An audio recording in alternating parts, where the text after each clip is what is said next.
Hello, beloved twin flames. This is Stephanie Parasha Divine Light. This is a message coming out to you from India, and it's a follow-on from the last video that I made. So if you're coming to this video first, I suggest just go back and maybe listen to the twin flames from 4D to 5D, and then this video about twin flames in 5D will probably make more sense. So the download that I got just now is talking basically about the meeting place of twin flames and how important it is that this is part of the ascension process as well. So we've heard a lot about the fifth dimension. Some people are trying to get their heads around what that actually means. Some people are fully understanding of what that means. Just a little kind of brief synopsis, for those of you already know, this will just reconfirm what you already know.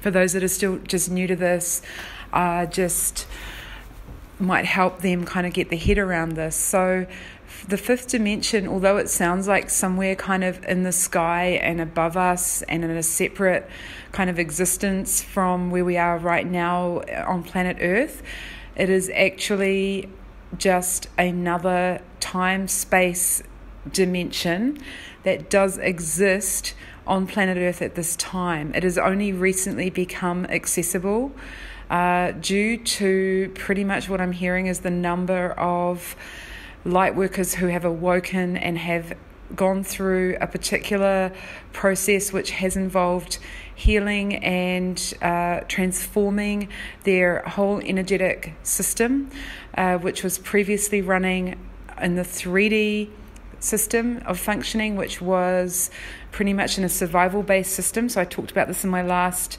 video, where we were operating out of fight, flight, freeze, and our central nervous system and our whole brain wiring and our energetics were running on fear, basically, if you want to put it really simply. Therefore, our emotional energy field was pretty much operating a lot in fear. So many of us have been working so hard on releasing and healing up our fears. And as we went along, we found, more and more and more, it was like opening a can of worms and getting to the bottom just when we thought we'd dealt with that, fearful, having to deal with the traumas of the upbringings that we've had and the previous history of relationships and past lifetimes and early childhoods and so on. So many have done this amazingly hard and difficult work and have been courageous enough to now be at a stabilised emotional state whereby their emotional state is no longer in fear. And so this has enabled us to access more and more what has been known as the fifth dimension, because the fifth dimension is only accessible to us when we're in an energetic state of unconditional love and faith in connection to our higher selves. So again, there's a level of consciousness that is required in order to access this level of thinking. So there's a consciousness level, and there's also an energetic emotional level. So there's the mind and the heart working really beautifully together to create a certain, what people have coined, vibration. So those people that have accessed a higher vibrational existence on this earth plane have enabled the fifth dimension to now exist on the earth plane. So the earth plane is not just presently third dimensional. We also have fourth dimensional and fifth dimensional. So if you want to know more about the difference between third and fourth, go back to my previous video. But now what we're going to be talking about in this video is twin flames anchoring in and being together in union. This is the meeting place. The fifth dimension is the meeting place of twin flame unions.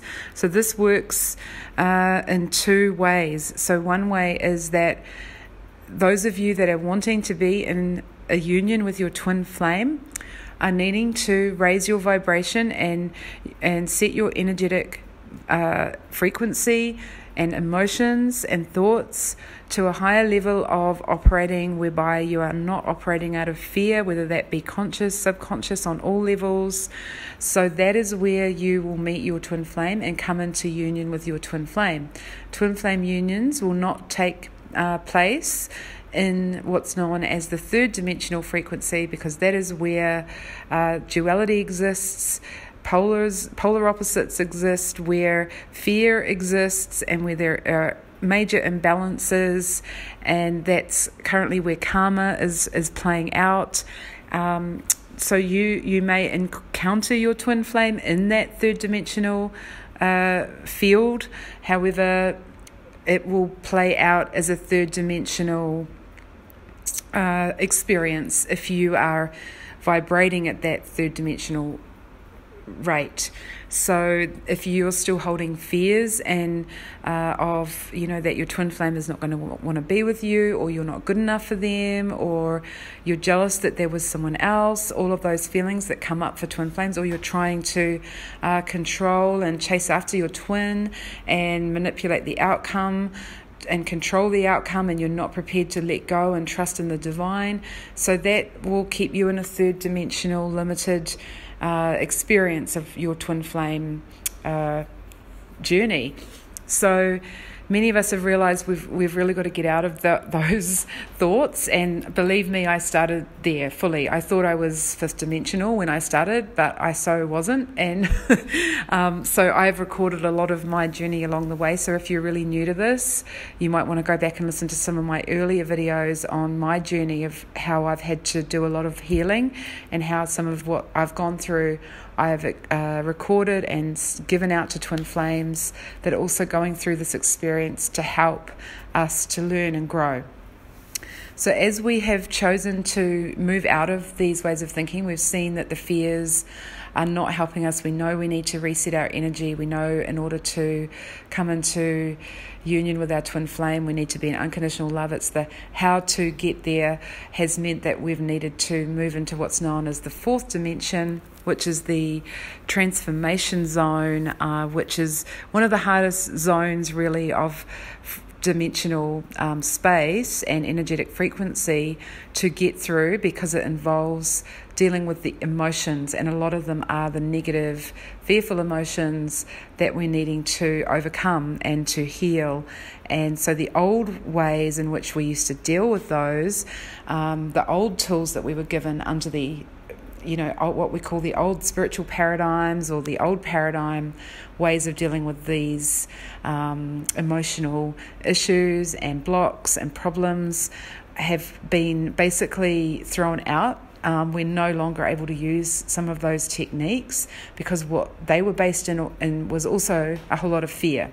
So we're now as we come into more light and awareness, our consciousnesses are expanding, and we're things are coming into view that we could no longer see and understand. So we're now able to move through this fourth dimensional layer a lot quicker. Again, go back to my last video and I talk about that in there. And so now the fifth dimension is a place becoming much closer than it ever has before to many of us. We're actually feeling what it feels like to exist in a fifth dimensional frequency reality on planet Earth. How exciting is that? So many of us are here. We've arrived. We're in the fifth dimension. We're just, navigating our way, getting used to how things work, when we realize that, our thoughts and our emotions and our feelings and our connection to God, source, light and spirit and to each other is this intricate, amazing kind of situation where we have more understanding and awareness, and I guess you could say control, than what we've ever had before. Because previously, where we thought we had control, it was actually our fearful emotions that had the control, that thought they were protecting us and so on. But now we're coming more from this mastery state where our fearful emotions are no longer running the show, and we're able to come into a more balanced, calm, relaxed state of trust and centering and aligning to. Obviously, part of this journey has meant that we've needed to really surrender our will and even the knowledge or how this twin flame thing is going to happen. We've had to surrender that up to divine source for just trusting that it's all going to align the way it should when we just let go. So a lot of us are kind of now moving into more of that zone, that frequency zone. So as I was saying in my last video, the more of us that come into that zonal space, that dimensional space, that frequency, what is known as the fifth dimension, where there is, if we even detect a little bit of, pain or fear coming in, it becomes a lot easier. It's still going to be there in some ways because we're still residing on the earth plane, where we're going in between third, fourth, fifth. We are sort of, sometimes we'll encounter the third dimension, but when we are operating from a fifth dimensional energy standpoint, we can deal with that third dimensional frequency from a really different place. We can actually see things so much more differently. We have a totally different perspective. It's like we're kind of looking at things from the outside, and we can offer up really new suggestions to old problems that, there was a saying, I think you may have heard one of the scientists, it might have been Ironstone, say that you cannot solve a problem in the same frequency in which it was created. So we're able to now offer new solutions to old problems. And it's like, wow, why didn't we ever think of that before? It's because we were in fear, because we felt we were victims. We didn't have a choice. We were under some kind of illusion that we had, that we did have free will, but actually it was kind of like we were also in some ways trapped and felt that we were powerless. And so this new state of being in the fifth dimensional space, admittedly, okay, what I'm sort of also being reminded of is this is still new, okay, this new opportunity to be in the fifth dimension, and the more of us that have access to it is great, but it's not at currently the main frequency. So the predominant dimensional space that exists on the earth, where most people are residing, is the third dimension. So that is, just to make that clear, so that is still the dominant energy that exists on the planet. However, more and more of us, amazing beings, are here to because we are the fifth dimension in the way that our bodies have changed as well. We've become more light. Those of us that have been on this journey for a while have known that, for example, many of us cannot tolerate eating animals or have become vegan, some raw, we can't have processed foods.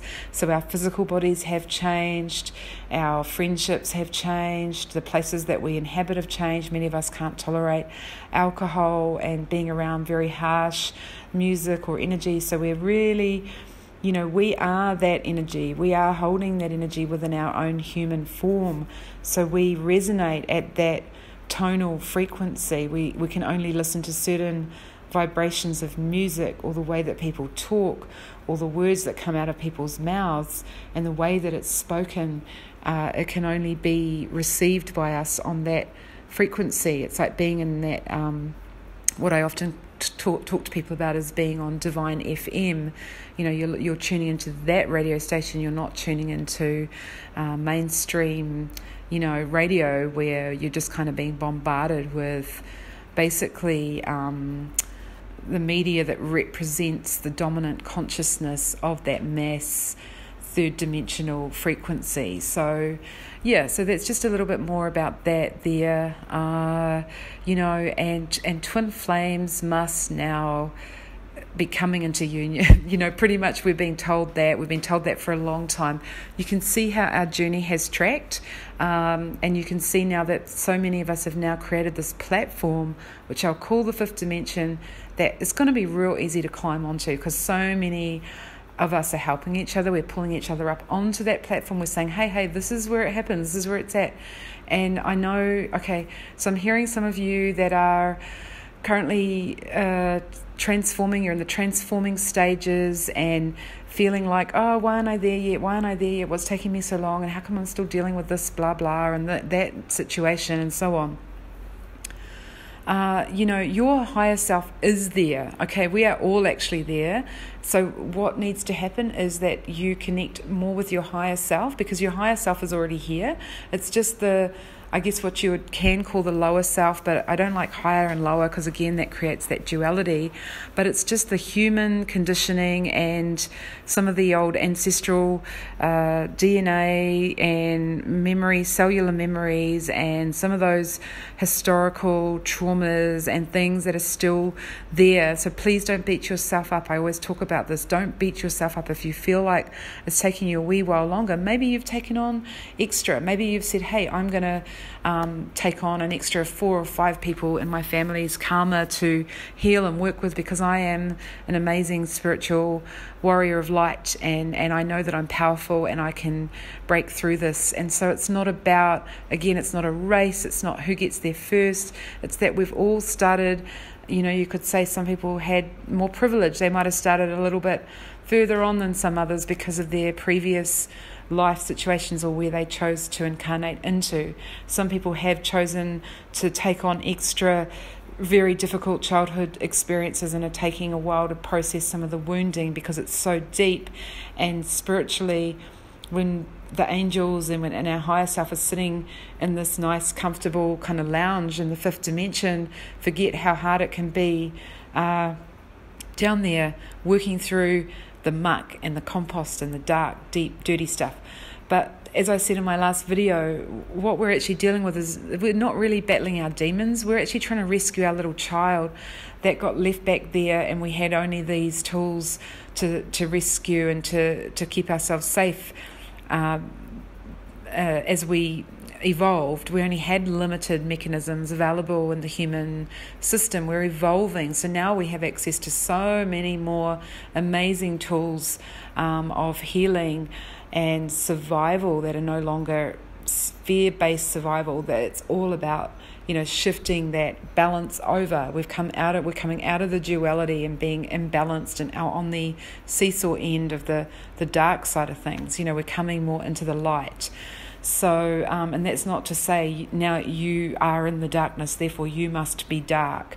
That's not what it is at all. It's just you've had to go through a lot of difficult experiences in your life which have created a certain survival mechanism, which is very, very hard to convince to break down and to release that safety lock, because we can basically say it's kind of like Stockholm Syndrome. You may want to just look that up. I won't go into that too much.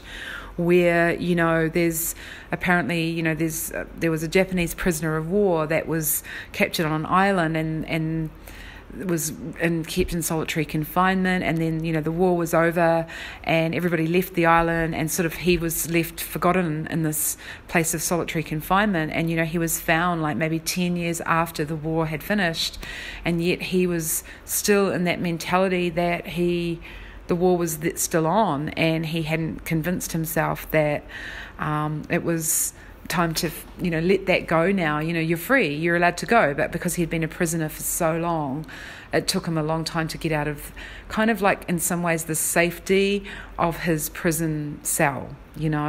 He convinced himself that was where he had to be in order to keep safe. It's like we've convinced our mind that this is where we have to be in order to keep safe, but we can just say, hey, now we don't need to do that anymore. There are new ways to do it, and you're free now. You're free to go. The door's open. Walk through it and walk into your new life. And many people are actually doing what is known as quantum jumping. They're actually saying, oh my God, I cannot live in this life anymore. This is another way to do it as well, and it's highly viable. We've been given what I call divine dispensation and these opportunities to quantum leap, where you could say you're living in perhaps I'll give the example of a really abusive relationship that you've been in, and you feel so trapped, it's hard, you've tried to get out several times, you get pulled back in, you're stuck in there, there's a lot of attachment, there's a lot of fear. What if one day you just go, screw this, I'm just leaving, I'm just going to get out of here. And you actually just jump out and you just run away and you just decide, I'm going to go live somewhere else. pretty much, sometimes it can be that simple. It's just a mindset. It's just choosing. You're at the train station. You could either stay on that same train and it's going to go take you back to the place that you've always known before. There's another train across the other side of the tracks. It's going to take you somewhere new. You don't know where it's going, but you know you've got to get off that train and jump on the next train and take you somewhere new. It can be done. People do it. People start all over again from nothing. A lot of it is about letting go. It's a letting go of that attachment to how things are meant to be, or what we perceive as our comfort zone, which is actually really our fear zone. It's just opening our hearts and trusting in the divine to kind of catch us. If we're ready to jump, you will be caught. You'll be caught for sure. So it's time now. We are, really the 3D is probably not such a good place to be hanging around in. So that's why I'm kind of pushing these videos at the moment, really encouraging and urging our brothers and sisters that are awake, that hear this message. If you're listening to this message, it's time. It's time to jump out now of your 3D life and into the beautiful fifth dimension and all that beauty that awaits you there. It is your time. You deserve this. You're being called up. It's time now to jump. Okay, I'm going to leave it there. Lots of beautiful love and light to all of us out there. Thanks for listening. And if you need a session to help with any of this, please check out the link below to my website and get in touch. Okay, bye.